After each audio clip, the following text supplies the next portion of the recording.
Olá pessoal, estamos começando aqui mais um Image Research Pills. Hoje a gente vai falar sobre um tema que a gente discute bastante até, que é PET em avaliação pós-tratamento radioterápico no câncer de pulmão. Isso sempre é uma dúvida, se vale ou se não vale a pena ser feito, porque a gente sabe que existe um overlap entre radioterapia, inflamação e a diferenciação de tumor, por vezes não é muito fácil.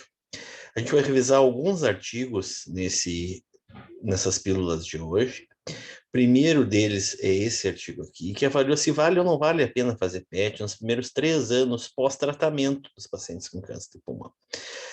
Um tratamento em cânceres que foram cirúrgicos e tratados também, alguns deles com rádio e quimioterapia na evolução. Eles incluíram todos os pacientes que foram operados no período e que fizeram alguma forma de avaliação de PET-CT retrospectivamente. Tiraram todos os pacientes sintomáticos, sobrando 172 pacientes assintomáticos para ser avaliados, com um índice de recorrência em quase que 20%.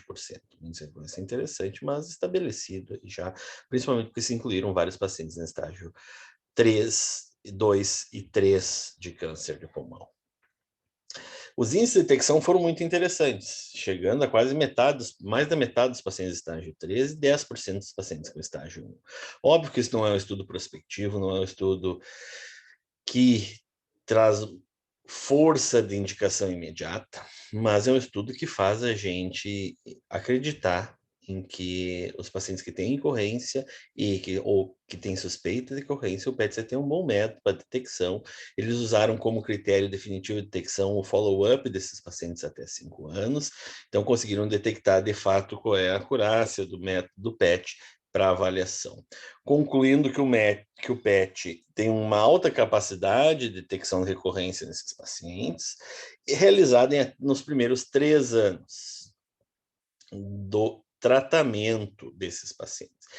E aí, pessoal, a gente se pergunta quando realizar, então? Né? Será que a gente pode realizar cedo? Será que o nosso cedo é aqueles clássicos 3 meses ou 12 semanas que a gente sempre recomendava?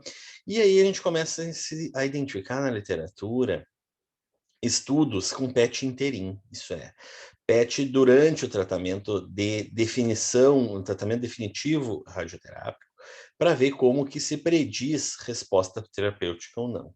E esse é um estudo interessante que mostrou que quando existe uma queda maior que 40% do SUV das lesões tratadas com radioterapia, tem um poder prognóstico muito interessante. Sendo que os pacientes que respondem com mais de 40%, 80% estão vivos em 36 meses, e os que não respondem, os não respondedores, a gente vai ver que cerca de 10% estão vivos em 3 anos. Qual é o tempo utilizado para isso? E é aqui que vem uma das grandes novidades das pílulas de hoje, que eles estão usando o PET com 2 semanas de início de tratamento. E essa variação é acompanhada em 2 semanas de início de tratamento. Quando a gente vai revisar o que eles citaram da literatura para usar as 2 semanas, essa revisão sistemática realizada pela doutora Cremonese, que incluiu todos os estudos avaliados com o PET interim, mostrando que, apesar de a gente ter uma heterogeneidade muito grande do critério de medição, isso é um problema no PET-CT, muitas vezes se usa o volume, o SUV, tem vários critérios de medição que são utilizados, mas todos com uma acurácia interessante, entre 80% e 90%. Ela demonstrou que o timing para a realização do PET-CT pode se iniciar e parece ser seguro após 2 semanas do início da radioterapia. Então, do término da radioterapia, desculpe. E, então, isso é um dado interessante que a gente pode usar para o manejo desses pacientes com uma ferramenta prognóstica interessante, porque se a queda for maior que 40%, mais de 80% dos pacientes estão vivos em 3 anos. E esse estudo concluiu que, mesmo sendo muito heterogêneas as medidas, o PET parece ser um fator, ter uma força prognóstica muito interessante nessas avaliações.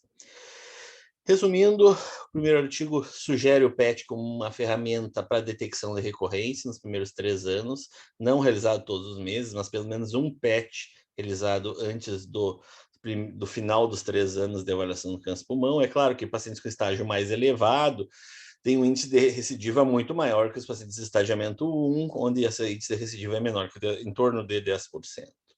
E o segundo estudo mostrando que após 2 semanas de tratamento definitivo com radioterapia, já existe nos pacientes respondedores uma queda importante do SUV, que ser maior que 40% tem uma correlação muito boa com a sobrevida desses pacientes. O meu muito obrigado e nos vemos semana que vem.